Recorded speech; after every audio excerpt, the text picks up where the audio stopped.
नमस्कार। आज के इस नए एक्सप्लेनर में हम एक बहुत ही खास और दिलचस्प ऑफिशियल नोटिफिकेशन को मिलकर डिकोड करने वाले हैं। Indian air force group C civilian recruitment 2026। ये उन सभी लोगों के लिए एक सुनहरा मौका है जो डिफेंस सेक्टर में सिविलियन पोस्ट पर अपना करियर बनाना चाहते हैं। इस एक्सप्लेनर में सिर्फ और सिर्फ सटीक जानकारी पर फोकस किया जाएगा जो सीधे ऑफिशियल डॉक्यूमेंट से आई है। तो चलिए बिना किसी देरी के इस नए सफर की शुरुआत करते हैं। आज की इस चर्चा का एजेंडा बिल्कुल क्लियर और टू द पॉइंट है। एक एक करके इन 5 अहम बिंदुओं को कवर किया जाएगा। वैकेंसीज, उम्र सीमा, योग्यता, चयन प्रक्रिया और सबसे इम्पॉर्टेंट अप्लाई करने का बिल्कुल सही तरीका। ओके, तो सीधे पहले पॉइंट पर आते हैं, IAF ग्रुप सी वैकेंसीज और इन अवेलेबल अपॉर्चुनिटीज पर। सबसे पहले बेसलाइन उम्र सीमा। इस एज ब्रैकेट को ध्यान में रखना सबसे जरूरी है। 18 से 25 साल। जी हाँ, ये लगभग सभी पोस्ट के लिए एक स्टैंडर्ड और बेसलाइन आयु सीमा है। जो भी उम्मीदवार इस एज ब्रैकेट में आते हैं वो नेचुरली एलिजिबल हैं। लेकिन अगर एज 25 क्रॉस कर चुकी है तो घबराने की ज़रूरत नहीं है, क्योंकि आगे एज रिलैक्सेशंस का एक बड़ा फ़ायदा भी है जिस पर हम आगे चर्चा करेंगे। अब आते हैं मेन भर्तियों पर कि आखिर काम क्या क्या होंगे। 3 मेजर रोल्स उपलब्ध हैं, लोअर डिवीजन क्लर्क यानी LDC, हिंदी टाइपिस्ट और तीसरा civilian mechanical transport driver ordinary grade. इन तीनों ही पोस्ट्स में सबसे आकर्षक बात यह है कि ये सभी पे लेवल 2 के अंतर्गत आती हैं। 7th पे कमीशन के हिसाब से देखा जाए तो करियर की शुरुआत में फाइनेंशियल स्टेबिलिटी प्रदान करने के लिए ये एक बेहद शानदार लेवल है। अब बढ़ते हैं दूसरे सबसे क्रूशल पार्ट पर, एज लिमिट्स एंड रिलैक्सेशंस। आखिर अप्लाई कर कौन कौन सकता है? तो जैसे पहले बताया, 18 से 25 तो स्टैंडर्ड एज है, लेकिन यहाँ कैटेगरीज के हिसाब से काफ़ी अच्छी छूट यानी रिलैक्सेशंस दी गई हैं। OBC कैंडिडेट्स के लिए 3 साल और SC/ST कैंडिडेट्स के लिए 5 साल का एज रिलैक्सेशन है। अगर फिजिकली हैंडीकैप्ड कैंडिडेट्स की बात करें तो ये छूट सीधे 10 साल तक बढ़ जाती है। इसके अलावा एक्स सर्विसमैन अपनी पूरी सर्विस ड्यूरेशन के साथ 3 साल और डिडक्ट कर सकते हैं। और डिपार्टमेंटल एम्प्लॉयज़ के लिए तो एलिजिबिलिटी एज 40 से 45 साल तक एक्सटेंड हो सकती है। इसका मतलब साफ है कि एलिजिबल कैंडिडेट्स का पूल एक्चुअली बहुत ही बड़ा है। चलिए अब तीसरे हिस्से की तरफ चलते हैं, एजुकेशन एंड स्किल रिक्वायरमेंट्स। देखते हैं किस पोस्ट के लिए एग्जैक्टली क्या पढ़ाई चाहिए। यहाँ रोल्स और उनके रिक्वायरमेंट्स में ज़मीन आसमान का फ़र्क है। डेस्क जॉब्स की बात करें, जैसे LDC और हिंदी टाइपिस्ट, तो इनके लिए 12th क्लास पास होना ज़रूरी है और साथ में टाइपिंग स्पीड का बहुत ही स्ट्रिक्ट क्राइटेरिया है। या तो इंग्लिश में 35 वर्ड्स पर मिनट या फिर हिंदी में 30 वर्ड्स पर मिनट।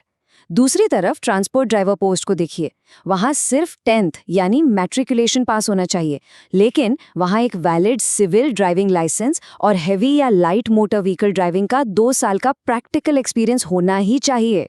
ओके, अब चौथा हिस्सा देखते हैं, द सिलेक्शन प्रोसेस। उम्मीदवारों का मूल्यांकन आखिर होगा कैसे?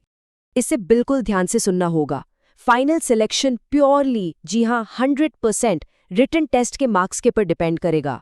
रिटन टेस्ट ही सब कुछ है। जो स्किल या फिजिकल टेस्ट होगा वो सिर्फ और सिर्फ क्वालिफाइंग नेचर का होगा। उसके मार्क्स फाइनल मेरिट लिस्ट में बिल्कुल भी नहीं जुड़ेंगे। इसलिए पूरा का पूरा ध्यान सिर्फ और सिर्फ रिटन टेस्ट में मैक्सिमम स्कोर करने पर लगाना होगा, क्योंकि मेरिट लिस्ट में जगह बनाने का वही एकमात्र रास्ता है। तो आखिर इस रिटन एग्जाम में सिलेबस क्या होगा? LDC और हिंदी टाइपिस्ट के लिए मुख्य रूप से ये 4 हिस्से होंगे: general intelligence, English language, numerical aptitude और जनरल अवेयरनेस। हर एक सेक्शन को बिल्कुल बराबर यानी 25-25 पॉइंट्स की जगह दी गई है। अगर अभी से स्ट्रक्चर को दिमाग में सेट कर लिया जाए तो आगे की प्रिपरेशन बहुत ही फोकस्ड और इफेक्टिव हो जाएगी। अब आते हैं 5वें और सबसे इम्पॉर्टेंट पार्ट पर, हाउ टू अप्लाई करेक्टली। ये ऑफलाइन प्रोसेस थोड़ा ट्रिकी हो सकता है। आवेदन करने का फॉर्म यानी प्रोफॉर्मा फॉर एप्लीकेशन बिल्कुल ठीक उसी फॉर्मेट में होना चाहिए जो ऑफिशियल नोटिफिकेशन के एनेक्स्चर 1 में यहाँ दिया गया है। अगर फॉर्मेट थोड़ा सा भी अलग हुआ या किसी भी और फॉर्मेट में टाइप्ड कॉपी भेजी तो एप्लीकेशन बिना सोचे समझे सीधे रिजेक्ट हो जाएगी। ये दस्तावेज ही पूरे आवेदन का आधार है। आइए रिजेक्शन से बचने के लिए एक छोटी सी मेंटल चेकलिस्ट बना लेते हैं। पहला स्टेप, एनेक्स्चर आई को पूरी तरह से इंग्लिश या हिंदी में नीट हैंडराइटिंग में या टाइप करके भरना है। दूसरा, सभी ज़रूरी एजुकेशनल और कैटेगरी डॉक्यूमेंट्स की सेल्फ अटेस्टेड कॉपीज लगानी है। तीसरा, और इसमें लगभग लोग गलती करते हैं, एक खाली लिफाफा जिस पर उम्मीदवार का खुद का एड्रेस लिखा हो और उसमें ठीक 10 रुपए का पोस्टेज स्टैंप लगा हो, वो मेन एनवेलप के अंदर डालना कंपलसरी है। और आखिरी स्टेप, ये पूरा का पूरा सेट ठीक एयरफोर्स स्टेशन के एड्रेस पर भेजना है। और इन सब चीज़ों के लिए वक्त कितना है? इस डेडलाइन को ध्यान में रखना बहुत ज़रूरी है। एम्प्लॉयमेंट न्यूज़ में एडवर्टाइजमेंट पब्लिश होने के ठीक 30 दिन के अंदर फॉर्म उस स्टेशन पर फिजिकली पहुंच जाना चाहिए। सिर्फ पोस्ट बॉक्स में डालना काफ़ी नहीं है। इस टाइम फ्रेम के बाद आई कोई भी एप्लीकेशन एक्सेप्ट नहीं की जाएगी और पोस्ट की देरी के लिए एयरफोर्स की कोई जिम्मेदारी नहीं होगी। तो इस एक्सप्लेनर के आखिर में सबसे बड़ा सवाल वही आता है, क्या अप्लाई करने के लिए सारे रिक्वायर्ड डॉक्यूमेंट्स बिल्कुल तैयार हैं?